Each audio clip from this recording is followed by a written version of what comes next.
Hello friends, कैसे हैं आप सब। आप सभी का आपके अपनी YouTube channel sociology with Sangeeta में मैं संगीता स्वागत करती हूं। और इस चैनल के माध्यम से हम लोग सोशियोलॉजी के कम्पिटिटिव एग्जाम की प्रिपरेशन करते हैं। अभी जो हमारे क्लासेस चल रहे हैं उसमें हम लोग झारखंड लेडीज सुपरवाइजर का सोशियोलॉजी का सिलेबस को unit wise topic wise cover कर रहे हैं। यूनिट 5 जो है वो हम लोग का ऑलमोस्ट कवर हो चुका है। एक दो उसमें पॉइंट बचा हुआ है, टॉपिक बचा हुआ है जिसको कि कवर करवा दिया जाएगा। यूनिट 6 हम लोग का स्टार्ट हो चुका है। यूनिट 6 के अंतर्गत हम लोगों ने सामाजिकरण से रिलेटेड उसके इम्पॉर्टेंट थ्योरीज, उसके सारे जो फैक्ट्स हैं उसको हम लोगों ने देखा था। आज की क्लास में हम लोग देखेंगे नातेदारी संगठन, कि नातेदारी संगठन से प्रीवियस ईयर क्वेश्चन में किस प्रकार के क्वेश्चन पूछे गए हैं। इसलिए आप लोग क्लास को लास्ट तक देखिए। क्लास अगर आपको हेल्पफुल लगे तो इसे लाइक करें, अपने दोस्तों के भी शेयर करें, और मेरे चैनल पर नए हो तो प्लीज़ सब्सक्राइब करना ना भूलें। और वैसे स्टूडेंट्स जो झारखंड लेडीज सुपरवाइजर का पेड ग्रुप से ऐड होना चाहते हैं तो उसका प्रोसेस डिस्क्रिप्शन बॉक्स में दिया गया है, आप लोग जाकर उसे ज़रूर एक बार चेकआउट कीजिए। और जिनको पेड ग्रुप ऐड करने में प्रॉब्लम है, वो जो सिर्फ टेस्ट सीरीज से जुड़ना चाहते हैं, तो उसका भी प्रोसेस दिया गया है, आप लोग जाकर वहाँ पे ज़रूर इसे एक बार चेकआउट कीजिए। तो क्लास को चलिए हम लोग स्टार्ट करते हैं। तो हमारा आज का टॉपिक क्या है? नातेदारी संगठन। नातेदारी संगठन अर्थात ये आपका पूछा जा रहा है कि जो हमारा भारत है, भारत के अंतर्गत हम लोगों ने अपने नातेदारी व्यवस्था को देखा था। तो वंशावली प्रविधि से संबंधित ये जो व्यवस्था है ये क्या है? जाति सूचना है, वर्ग सूचना है, नातेदारी सूचना है, या मित्रता आधारित सूचना से है? तो वंशावली प्रविधि में नातेदारी सूचना से रिलेटेड कौन सा हो जाएगा? तो नातेदारी संगठन होता है, जिसमें कि जो एक गोत्र के लोग होते हैं उनके अंतर्गत भी बहुत सारी वंशावलियां हमें देखने को मिलती हो। आपने देखा होगा कि किसी एक घर का एक प्रमुख होता है, उसके कितने बेटे हैं, फिर उसके कितने बेटे, इस प्रकार से एक जो ट्री जैसा बनता है उसको वंशावली बोला जा रहा है। सेकंड क्वेश्चन है कि नातेदारी व्यवस्था में समाज द्वारा मान्यता प्राप्त वे संबंध सम्मिलित है, यानी समाज जिस नातेदारी व्यवस्था के अंतर्गत कौन से रिलेशन को मान्यता देता है तो वो दोनों रिलेशन को देगा, विवाह आधारित भी देगा और रक्त आधारित भी रिलेशन को देगा। तो ये दोनों ही रिलेशंस किसके अंतर्गत आएंगे? तो नातेदारी व्यवस्था के अंतर्गत आएंगे। ठीक है, हम लोगों ने इसको जहाँ पे पहले देखा था, पहले जो हमारा नातेदारी का थ्योरी था उसमें हम लोगों ने देखा था कि ये दोनों ही रिलेशन, विवाह आधारित रिलेशन और रक्त संबंध पर आधारित भी रिलेशन आते हैं। जहाँ पे बात की जाए अगर भारत की, तो इरावती कर्वे जी ने जब उत्तर भारत का अध्ययन किया तो वे देखती हैं कि 80 से 84 ऐसे शब्द हैं जिसका उपयोग नातेदारी व्यवहार प्रतिमान को दर्शाने के लिए यूज़ में किया जाता है। ठीक है, नेक्स्ट क्वेश्चन है कि न्योता भेंट नातेदारी प्रथा, जिसके अंतर्गत जितना रुपया नगद के रूप में लिया जाता है उतना ही लौटाकर फिर भेंट के रूप में दिया जाता है, जिसको न्योता रजिस्टर भी बनाकर रखा जाता है। तो ये मेनली भारत के किस क्षेत्र में हमें देखने को मिलता है? यह उत्तरी भारत में हमें देखने को मिलता है, जिसमें क्या होता है कि आप अपने फैमिली में भी देखे होंगे कि आपकी फैमिली में कोई प्रोग्राम हो रहा होगा तो उसमें आपके रिलेशन आपको जितना पैसा देते हैं वो एक कॉपी में या एक डायरी में नोट करके रखा जाता है कि जिन्होंने इतना पैसा दिया है। फिर उनके घर में भी अगर उस प्रकार का कोई कोई प्रोग्राम होता है तो उनको भी वैसा ही भेंट के रूप में फिर रिटर्न किया जाता है, जिसको न्योता रजिस्टर्ड भी बोला जाता है। ठीक है, वही चीज़ है, सिर्फ उसको लैंग्वेज थोड़ा उसका बुकिश लैंग्वेज कर दिया गया है। अन्य इम्पॉर्टेंट फैक्ट की बात करें तो महाराष्ट्र में क्या होता है कि पित्तवंशी, आपको पित्तवंश जो स्थानिक परिवार है वैसा देखने को मिलता है। वहीं उत्तरी भारत में अगर बात की जाए तो यहाँ पे जहाँ पे पत्नी का शादी होता है उसके बाद गौने के बाद वो स्थायी रूप से पति के घर आकर रहती हैं और पिता के घर वो कभी कभी जाती है। तो मराठा में वो जो पत्नी होती हैं वो अपने पिता के घर बार बार आती जाती रहती हैं, और एक बार वो अपने पिता के घर चली जाए तो उसे पति के घर लाना फिर कठिन हो जाता है। नेक्स्ट क्वेश्चन है कि दादा दादी और नाती पोता के बीच जो परिहास यानी मजाक का जो रिलेशन है वो मेनली कौन से जनजाति में देखने को मिलता है? तो ये आपको उराव जनजाति में देखने मिलता है। एस.सी. रॉय जी ने जब उराव जनजाति था उनका अध्ययन किया तो वे देखते हैं कि दादा और पोते के बीच परिहास यानी मजाक का रिलेशन है। वहीं जो वेरियर एल्विन जी हैं वे जब देखते हैं कि वेगा जनजाति का जब वे अध्ययन करते हैं तो वो देखते हैं कि दादा पोता और दादी पोता इस प्रकार के बीच भी रिलेशन जो मजाक का रिलेशन है वो देखने को मिलता है। मराठाओं में मामा और भांजी के बीच मजाक का रिलेशन है। होपी इंडियंस में भांजा मामी के बीच परिहास यानी मजाक का रिलेशन है। मलेशिया में चाचा और भतीजी के बीच भी परिहास का रिलेशन देखने को मिलता है। परिहास मतलब मजाक और परिहार मतलब रेस्पेक्ट देने वाला। ठीक है। नेक्स्ट क्वेश्चन है कि यदि सभी पुरुष संबंधियों की तुलना में मामा का भांजा और भांजी के जीवन में सर्वप्रथम स्थान दिया जाए, यानी मामा जो हो वो गार्जियन के रूप में हो और अपने भांजा या भांजी का उसका जितना भी चीज़ है उसको वो पूरा करता हो, जैसे विवाह संबंध हो गया, ये सभी चीज़ों का वो जिम्मेदारी पूर्वक निर्वाह करता हो, तो इस प्रकार का जो रिलेशन होता है उसको क्या बोला जाता है? तो इसको क्या बोला जाता है? इस शर्त को मातुल्य बोला जाता है, जिसमें मामा यानी माँ का जो भाई होता है उनको बहुत ही महत्वपूर्ण स्थान दिया जाता है। और ऐसा जो समाज होता है वो मातृसत्तात्मक समाज होता है।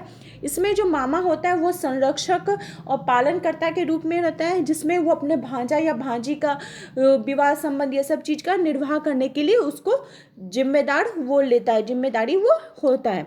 ठीक है। ये मेनली आपको ट्रोबियांडा जनजाति ये सब में देखने को मिलेगा। नेक्स्ट क्वेश्चन है कि ऐसी व्यवस्था जिसमें माँ के भाई को नातेदारी में प्रमुख स्थान दिया जाए तो उसको क्या बोला जाएगा? उसको मातुल्य बोला जाएगा। नेक्स्ट क्वेश्चन है कि जेनिटर भाषा में लैटिन भाषा में जेनिटर शब्द का प्रयोग किसके लिए किया गया है? तो जेनिटर का मतलब हो जाता है जैविकीय पिता। क्या हो जाता है? जैविकीय पिता यानी बायोलॉजिकल फादर। कई ऐसे बहुत सारे समाज है, जैसे मान लीजिए अफ्रीका हो गया, ऑस्ट्रेलिया हो गया, इसमें जनक एवं पिता के बीच अंतर होता है। दत्तकता की प्रथा के कारण जो जन्म देने वाला होता है उसको जनक बोला जाता है, और सामाजिक पिता यानी दत्तक पिता जिसने गोद लिया उसको दत्तक पिता के रूप में परिभाषित किया जाता है या फिर उनके बीच डिफ्रेंशिएट किया जाता है। नेक्स्ट क्वेश्चन है कि नातेदारी की किस रीति में भतीजा बुआ की संपत्ति का उत्तराधिकार होता है? भतीजा होता है जो बुआ की संपत्ति का अधिकारी होगा। तो ये आपका मेनली कहाँ देखने को मिलेगा? पितृसत्तात्मक परिवार में, जिसमें बुआ यानी पिता की जो बहन होती है उसको अपने भतीजा भतीजी के साथ उसका जो रिलेशन होता है उसमें उसको ये अधिकार दिया जाता है कि बुआ की संपत्ति पे किसका अधिकार हो जाएगा? तो उसके भतीजा तथा भतीजी का, यानी बुआ की संपत्ति का उत्तराधिकारी कौन होता है? तो उसका भतीजा होता है। और कुछ समाजों में, मातृसत्तात्मक समाजों में भी एक व्यक्ति के अपने माँ के भाई के साथ विशिष्ट प्रकार के संबंध पाए जाते हैं। इन संबंधों को क्या बोला जाता है? तो मातुल्य बोला जाता है। ठीक है। और बुआ का भी इसमें जो प्रमुख स्थान रहता है कि वो उसकी जो संपत्ति है वो उसके भतीजा या भतीजे को ट्रांसफ़र की जाएगी। ठीक है। इस प्रकार भी बहुत सारा हमको रिलेशन देखने को मिलता है। ठीक है। नेक्स्ट क्वेश्चन है कि निम्नलिखित में से किस विद्वान ने अफ्रीका की नातेदारी प्रणाली पर प्रकाश डाला है?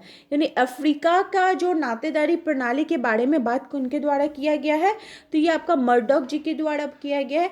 उन्होंने वहाँ की नातेदारी व्यवस्था को देखा और देखने के बाद वे बताते हैं कि नातेदारी को उन्होंने 3 प्रकारों से वर्गीकरण किया है: प्राथमिक, द्वितीयक और तृतीयक।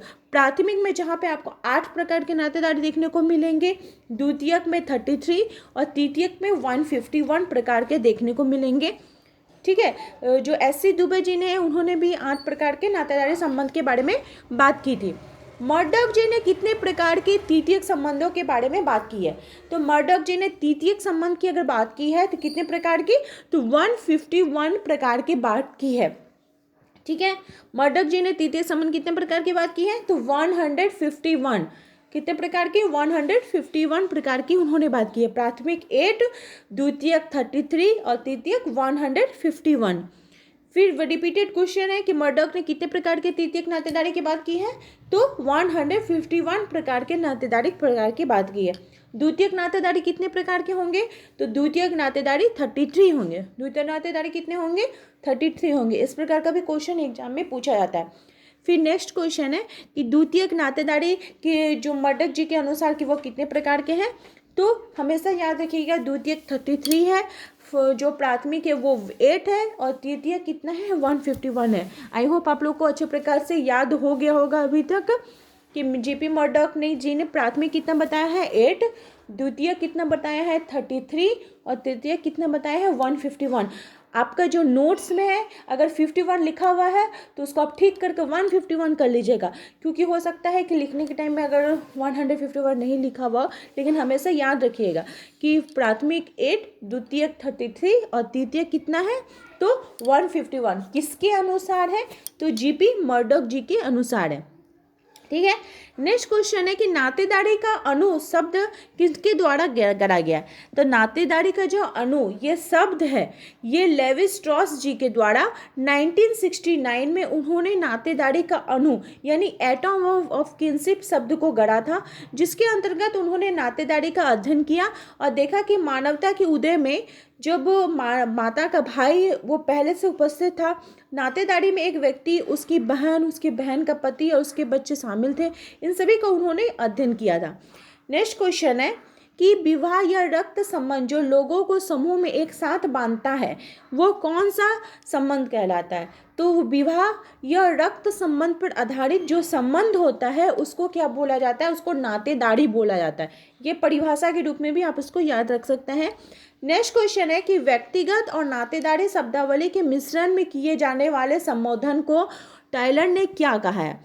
तो उसको क्या बोला जाता है, माध्यमिक संबोधन बोला जाता है। माध्यमिक संबोधन क्या होता है कि आप अपने फैमिली में देखे होंगे कि आपकी जो मम्मी होती हैं वो आपके पापा का नाम डायरेक्ट नहीं लेती हैं, वो आपका नाम जोड़कर उनको बुलाती हैं। ठीक है, जैसे रामू के पापा, रामू की माँ, तो इस प्रकार का जो संबोधन होता है उसको माध्यमिक संबोधन बोला जाता है। और ये किनके द्वारा किया गया है तो ये टायलर महोदय जी के द्वारा किया गया है। ऐसा भी क्वेश्चन पूछा जाता है कि माध्यमिक संबोधन की अवधारणा किनके द्वारा दी गई है तो टायलर महोदय जी के द्वारा दी गई है।